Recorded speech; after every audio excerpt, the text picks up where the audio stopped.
sharing what's true for us, it works like a magnet. It draws us closer together. But beware, just like a magnet, the truth can also be flipped around and repel. I once had a befuddled couple come to me for help after a guru had urged them to share the truth of the truth. The husband became so inspired, he turned to his wife and said, "I wish I had married your sister." He became a cautionary tale to remind us all to avoid the dark side of the truth. Women who gain about 10 pounds live a lot longer than their husbands who mention it. There are no cookies there, and you might lose an arm or a leg, so instead do what works. Reach out and confide kind-hearted honesty while physically touching. And you do that, and it lowers our defenses. It allows us to satisfy that one remaining human need in this society that we cannot answer alone.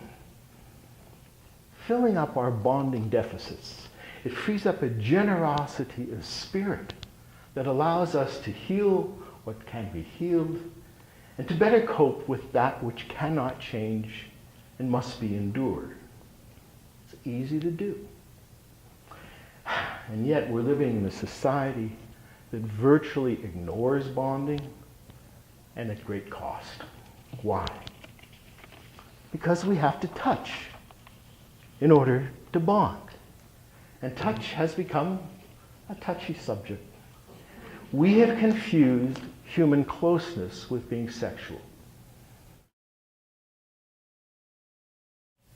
You see, sex is to bonding what a bottle is to fine wine.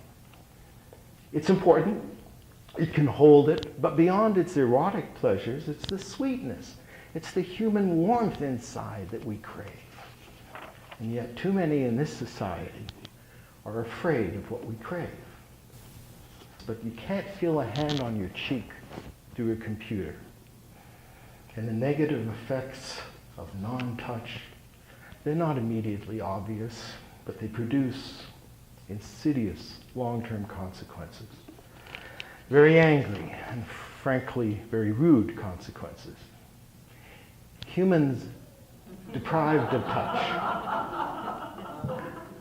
are prone to mental illness, compromised immune systems, poor self-regulation, and addiction to both substances and processes. Substances like alcohol and drugs, and processes like sexual addiction, overeating, gambling. The way we see the problem is the problem.